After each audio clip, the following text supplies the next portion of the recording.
Study channel में आपका स्वागत है। इस वीडियो में आज हम स्त्री केसर, ओव्यूल और एम्ब्रियो सैक डेवलपमेंट के बारे में स्टडी करेंगे। तो बिल्कुल आप फोकस करते रहिए इस वीडियो में। ध्यान रखिए कि ये जो मादा जननांग वाला भाग है, इससे पहले मैं स्टेमन की स्ट्रक्चर्स आपको बता चुकी हूँ। स्टेमन के बारे में आपने पढ़ा है, मेल गैमेटोफाइट कैसे बनता है वो आपने पढ़ा है। अब आप इसमें देखिए जो फ्लावर का इनर मोस्ट पार्ट होता है जिसको हम कहते हैं जायांग, वो जायांग क्या चीज है जिसको कहते हैं हम मादा जननांग। और ये मादा जननांग किस तरह से फीमेल गैमेटोफाइट का डेवलपमेंट करता है, तो आप बिल्कुल ध्यान से इस वीडियो को देखना है, मस्त होकर के पढ़ना है ताकि आपको एक एक बात क्लियर हुए, समझ में आए। तो देखिए जायांग क्या चीज होती है। जायांग होता है inner most part of the flower, यानी कि मादा जननांग। कहने का मतलब है कि female part of the flower, ये होता है जायांग। इसको हम गाइनोशियम कहते हैं। गाइस ध्यान रखिएगा, ये गाइनोशियम या जायांग 3 भागों से मिलकर बना हुआ है। अंडाशय, वर्तिका और वर्तिकाग्र 3 भाग है इसमें।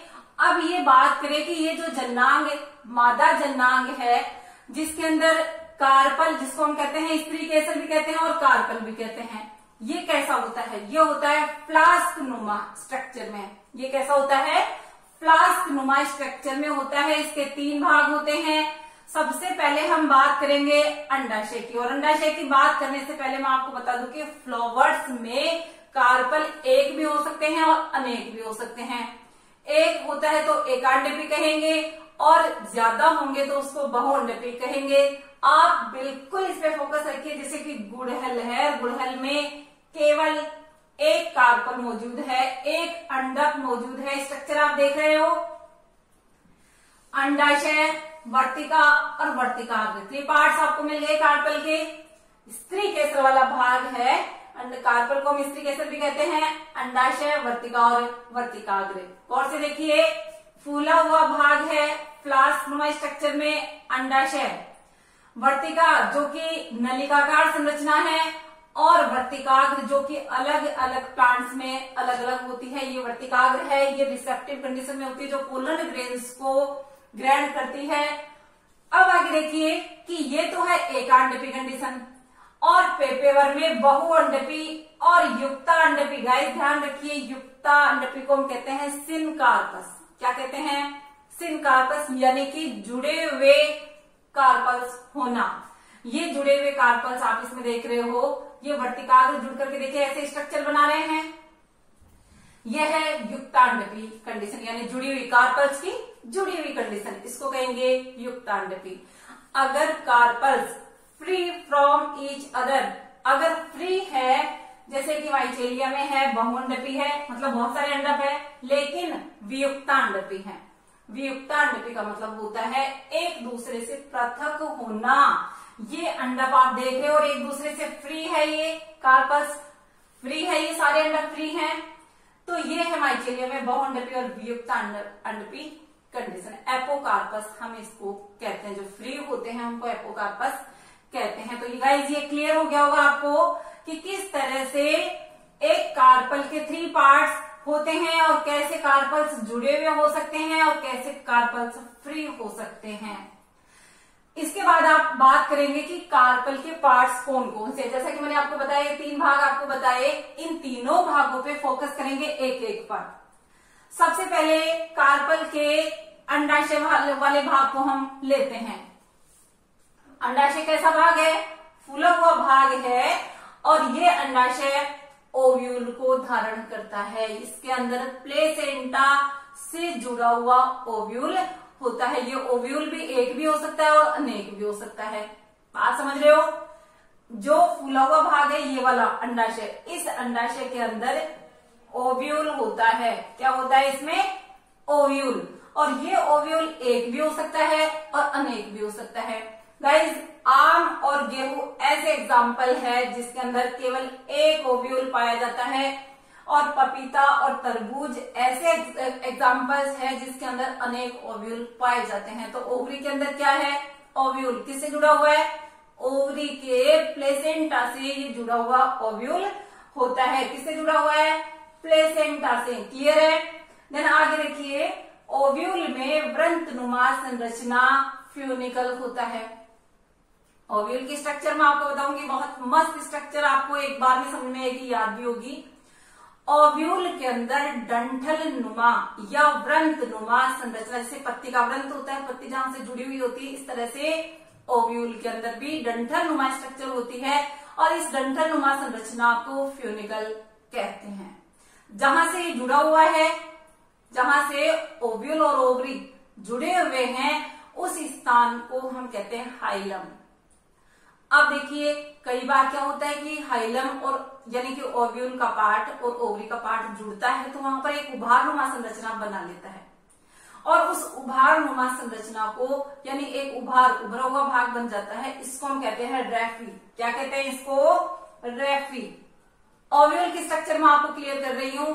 ओव्यूल की स्ट्रक्चर बहुत मस्त वाली आपको जस्ट मैं इसके आगे बता रही हूं, तो आप बिल्कुल इसको नोट डाउन कर लीजिए कि किस तरह से कार्पल्स एक या अनेक हो सकते हैं, जुड़े हुए या फ्री हो सकते हैं।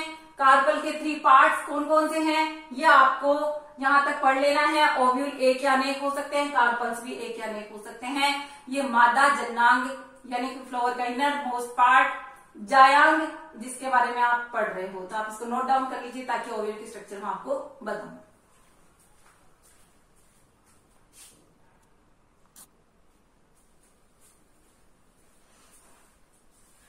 चलिए देखिए बीजांड की संरचना। बीजांड कैसा होता है, ओव्यूल कैसा होता है जो कि अंडाशय में डेवलप होता है। ये इस तरह का स्ट्रक्चर होता है ओव्यूल। ये प्रारूपिक संरचना आपके सामने ड्रॉ करी हुई है। लगभग गोलाकार स्ट्रक्चर होती है इस ओव्यूल की। कैसी होती है? लगभग गोलाकार स्ट्रक्चर। अंदर जो है इसका मुख्य भाग होता है वो मृदुतकीय कोशिकाओं का, पेरेन्काइमेटस सेल्स का बना होता है, जिसको हम न्यूसिलस कहते हैं। ये वाला भाग, ये जो है क्या कहलाता है? न्यूसिलस या बीजांडकाय। ये होता है बीजांडकाय जो पेरेन्काइमेटस सेल्स से बना हुआ होता है।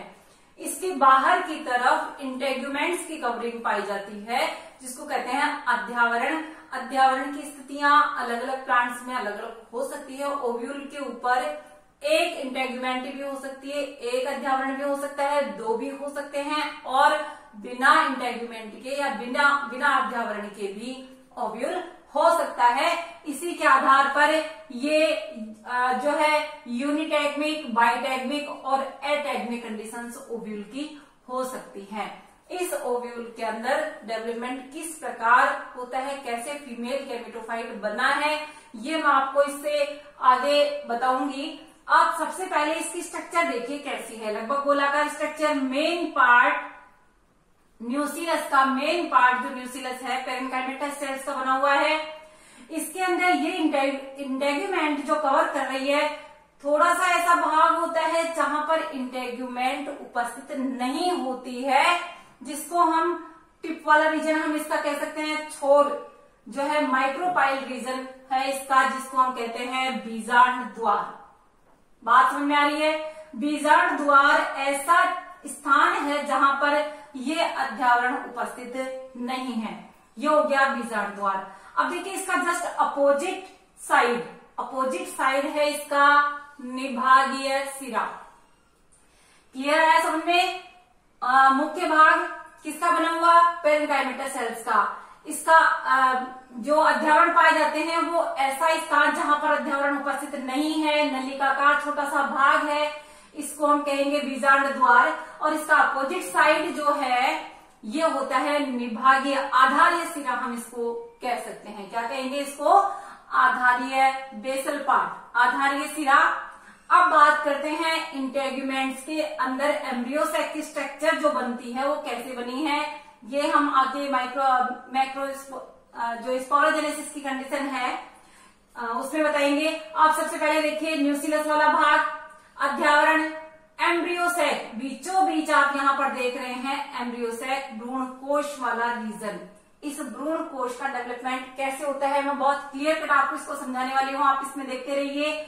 ये एम्ब्रियोसैक है और इसके बीचों बीच जो है यह है द्वितीयक केंद्रक, सेकेंडरी न्यूक्लियस। फर्टिलाइजेशन से पूर्व ये न्यूक्लियस सेकेंडरी न्यूक्लियस के रूप में आता है। उससे पहले ये जो है अगुणित अवस्था में 2 केंद्रक यहाँ पर मौजूद होते हैं, यानी अगुणित अवस्था में यहाँ पर मौजूद रहते हैं, लेकिन फर्टिलाइजेशन से पूर्व ये दोनों जुड़ करके सेंट्रल सेल के अंदर सेकेंडरी न्यूक्लियस का फॉर्मेशन करते हैं। इस तरह से देखिए इसमें जो 8 न्यूक्लियस कंडीशंस बनेगी, जस्ट मैं आपको समझाने वाली हूँ। ये 8 न्यूक्लियस कंडीशन कैसे बनेगी, 3 सेल्स यहाँ पर होगी, 3 सेल्स यहाँ पर फ्री न्यूक्लियर डिवीजन होता है, 8 केंद्रक बनते हैं। एम्ब्रियो सैक डेवलपमेंट में आपको मैं क्लियर कर रही हूँ, 8 न्यूक्लियस जब बनेंगे भित्ति फॉर्मेशन होगा, 3 सेल्स ऊपर और 3 सेल्स नीचे बनेगी, और ये 3 सेल्स जो बनेगी चेलेजल एंड की तरफ की जो कोशिकाएं होगी प्रतिध्रुवीय कोशिकाएं होगी, एंटीपोडल सेल्स कहेंगे। निभागीय सिरे की तरफ कोशिकाएं जो है 3 कोशिकाएं हैं, यहाँ पर भित्ति फॉर्मेशन हुआ 8 न्यूक्लियई में, 2 बीच में है, 3 ऊपर है और 3 नीचे। 3 कोशिकाएं ऊपर बन गई, प्रतिध्रुवी कोशिकाएं कहेंगे। ये निभागीय सिरे की तरफ, माइक्रोपाइल रीजन की तरफ, यानी कि बीजांड द्वार, ये जो सिरा है इसकी तरफ देखिए एक अंड कोशिका के रूप में कार्य करेगी, और बाकी 2 जो है सहायक कोशिकाएं होगी।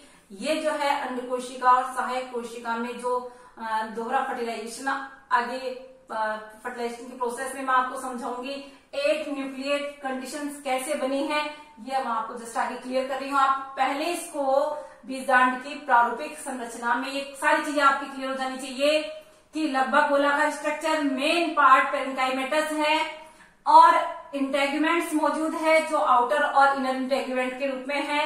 इंटेगुमेंट जहां पर उपस्थित नहीं है वो माइक्रोपाइल रीजन है, जिसको बीजांड द्वारीय सिरा कहते हैं। बेसल भाग चेलेजल एंड है, जो एम्ब्रियो सैक में यानी अंदर भ्रूण कोश वाला रीजन है। इस भ्रूण कोश में 3 कोशिकाएं एंटीपोडल सेल्स, 3 कोशिकाएं अंड समुच्चय के रूप में, इनको हम अंड समुच्चय कहते हैं।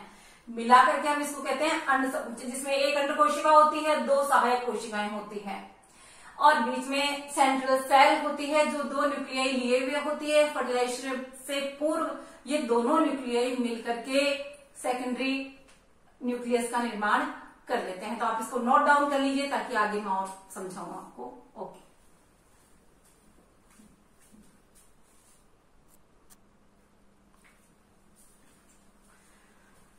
चलिए हम बात करते हैं गुरु बीजाणु जनन की। देखिए गुरु बीजाणु जनन होता है, गुरु बीजाणु निर्माण का जो प्रोसेस है वो होता है गुरु बीजाणु जनन, यानी गुरु बीजाणु का बनना। बनता किससे है? गुरु बीजाणु मात्र कोशिका से। किससे बनता है? गुरु बीजाणु मात्र कोशिका से गुरु बीजाणु का निर्माण होता है।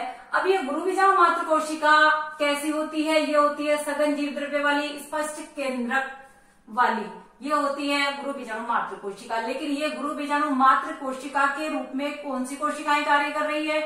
गाइस ध्यान रखिएगा, गुरु बीजाणु मात्र कोशिकाएं जो बन रही है वो न्यूसीलस की कोशिकाएं हैं। न्यूसीलस के नीचे जो हाइपोडर्मिस रीजन है उसकी कोशिकाएं हैं, जो कि स्पष्ट हो जाती है, सघन जीव द्रव्य वाली हो जाती है, और ये कोशिकाएं परिणत विभाजन करती है। परिणत विभाजन कैसा होता है? जैसे कि ये कोशिका है और इसके अंदर इस तरह से विभाजन हुए, ये होता है परिणत विभाजन, पेरिक्लाइनल डिवीजन।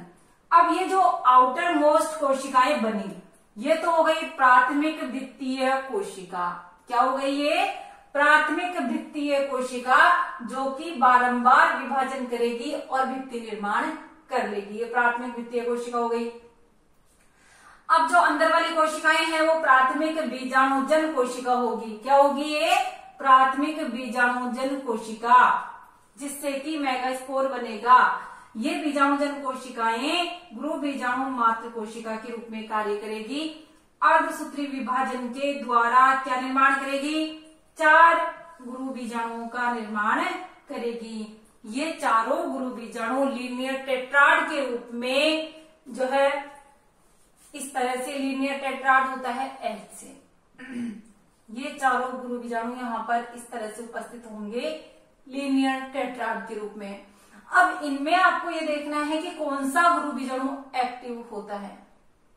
गाइस ये जो है टेट्राड, लीनियर टेट्राड है, इसमें चेलेजल एंड वाला निभागीय सिरे वाला गुरु बीजाणु एक्टिव होता है और उसकी ग्रोथ और डेवलपमेंट में बाकी जो 3 गुरु बीजाणु है ये इसके ही काम आ जाते हैं। ये एक्टिव होता है चेलेजल एंड वाला गुरु बीजाणु और इस चेलेजल एंड वाले निभागीय सिरे वाले गुरु बीजाणु से फीमेल गैमेटोफाइट का फॉर्मेशन होता है। बात समझ में आ रही है? फीमेल गैमेटोफाइट का फॉर्मेशन यानी embryo sac development complete 8 nucleate 7 cell condition जो बनने वाली है ओव्यूल के अंदर एम्ब्रियोसेक फीमेल गैमेटोफाइट जिसको हम कहते हैं 8 न्यूक्लियस इसमें होंगे और 7 कोशिकीय अवस्था वो होगी। वो किस तरह से बनेगी वो मैं आपको क्लियर करती हूँ। आपको बिल्कुल समझ में आ गया होगा कि गुरु बीजाणु जनन कैसे हुआ। गुरु बीजाणु का निर्माण अर्धसूत्री विभाजन के द्वारा 4 गुरु बीजाणुओं को बनना, एक क्रियाशील वो भी कौन सा निभागीय सिरे वाला और शेष 3 का नष्ट हो जाना और जो क्रियाशील है उससे मादा युग्मकोद्भिद का बनना। ये आप नोट डाउन कर लो ताकि मैं फीमेल गैमेटोफाइट या एम्ब्रियोसेक किस तरह से बना वो आपको क्लियर करूं।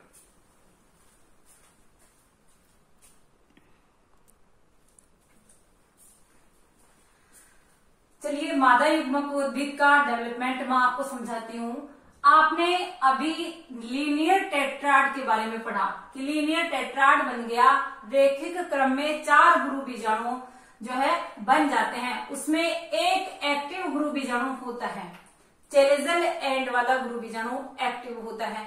अब देखिए उस एक्टिव गुरु बीजाणु का आगे क्या फीमेल जो है गैमेटोफाइट बनाने में क्या जो है इसका कार्य होगा। ये एक्टिव गुरु बीजाणु जो होगा ये विभाजन करेगा, समसूत्री विभाजन। यहाँ पर 2 न्यूक्लियाई बन चुके हैं उस गुरु बीजाणु के केंद्र के द्वारा 2 न्यूक्लियाई ये बन गया और ये बन गया। ठीक है, अब इनमें वापस क्रमिक विभाजन होगा। कौन सा? समसूत्री विभाजन। कौन सा विभाजन होगा? समसूत्री विभाजन होगा। और यहाँ पर देखिए 2 न्यूक्लियाई है दोनों तरफ, यानी 2 न्यूक्लियाई, एक ने वापस से समसूत्री विभाजन किया और अपने जैसा न्यूक्लियाई बना लिया। फ्री न्यूक्लियर डिवीजन है ये, सिर्फ न्यूक्लियस का फॉर्मेशन हो रहा है। यहाँ पर ये 4 न्यूक्लियाई आ चुके हैं क्रमिक विभाजनों के द्वारा। अब आगे देखिए ये 4 न्यूक्लियाई इस एंड की तरफ, 4 न्यूक्लियाई इस एंड की तरफ। इनमें से एक न्यूक्लियाई बीच में आएगा, बीच में आकर के केंद्रीय कोशिका बनाएगा जिसमें 2 न्यूक्लियाई होंगे। ये सेंट्रल सेल के रूप में आ गया। बाकी जो है 3 ऊपर और 3 नीचे, 3 न्यूक्लियाई ऊपर नीचे है। इनमें होगा भित्ति फॉर्मेशन यानी भित्ति का निर्माण, कोशिकाओं के रूप में आ जाएगा। भित्ति का निर्माण होगा इसमें और भित्ति का निर्माण हो करके क्या होगा? देखिए 2 सहायक कोशिकाएं बन गई, एक जो है अंड कोशिका के रूप में निर्मित हो गई। ठीक है, ये जो है अंड कोशिका के रूप में और सहायक कोशिकाओं में ये जो सिरा है ये माइक्रोपाइल रीजन है, बीजांड द्वारीय सिरा है ये। और एंटीपोडल सेल्स या प्रतिध्रुवीय कोशिकाएं बनी है, ये इसका निभागीय सिरा है। क्लियर है? ये इसका निभागीय सिरा है। अब देखिए और क्लियर करिए आप इस कंडीशन को कि ये जो है सेंट्रल सेल जिसमें 2 फ्री न्यूक्लियाई है, ये फर्टिलाइजेशन से पूर्व दोनों जुड़ करके सेकेंडरी न्यूक्लियस का फॉर्मेशन कर लेंगे।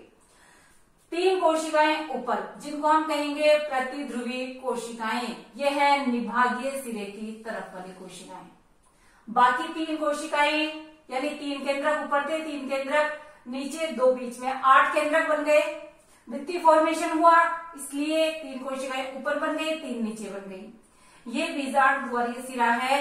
यहाँ पर ये पूरा कंप्लीट 3 कोशिकाओं का सेट अंड समुच्चय के रूप में जाना जाएगा। ये अंड समुच्चय जो बना हुआ है, यहाँ पर ये तंतुरूप समुच्चय आप देख रहे हो, ये सहायक कोशिकाओं के द्वारा विकसित हुआ है। एक कोशिका इसकी अंड कोशिका के रूप में होगी। क्या होगी? इसकी अंड कोशिका के रूप में होगी। 2 कोशिकाएं सहायक कोशिकाओं के रूप में होगी। ये पराग नलिका फॉर्मेशन के समय काम आती है। अब ये है बीजांड द्वारीय सिरा और ये है निभागीय सिरा। फीमेल गैमेटोफाइट का कंप्लीट डेवलपमेंट 8 न्यूक्लियस और कोशिकीय अवस्था वाला होता है। ये कोशिका कंप्लीट है, कोशिका एक सेंट्रल सेल जिसमें 2 न्यूक्लियाई है। ये जो है 3 कोशिकाएं ऊपर और 3 कोशिकाएं नीचे, 2 बीच में, एक बीच में। इस तरह से न्यूक्लियस हो गए 8 और सेल हो गई, कोशिकाएं हो गई 7। तो फीमेल गैमेटोफाइट के डेवलपमेंट में 7 कोशिकीय और 8 केंद्रीय अवस्थाओं का क्लियर हुआ। कैसे बनी? ये जो है फीमेल गैमेटोफाइट का डेवलपमेंट है, एम्ब्रियो सैक डेवलपमेंट भी इसको कहते हैं। गाइज यहां तक आपने अच्छे से समझ लिया होगा। इसके आगे जो कंडीशंस हैं वो मैं आपको क्लियर करूंगी अगले वीडियो में। यहां तक आपको क्लियर हो जाना चाहिए कि एम्ब्रियो सैक जैसा कि स्त्री केसर, भ्रूण बीजाणु या बीजांड कैसा होता है और एम्ब्रियो सैक कैसा, किस तरह से बना, भ्रूण कोश कैसे बना, ये तीनों आज हमने इस वीडियो में देखे। चैनल को सब्सक्राइब नहीं किया है तो गाइस चैनल को सब्सक्राइब कर दे और इनके नोट्स बनाते रहिए। Thanks for watching.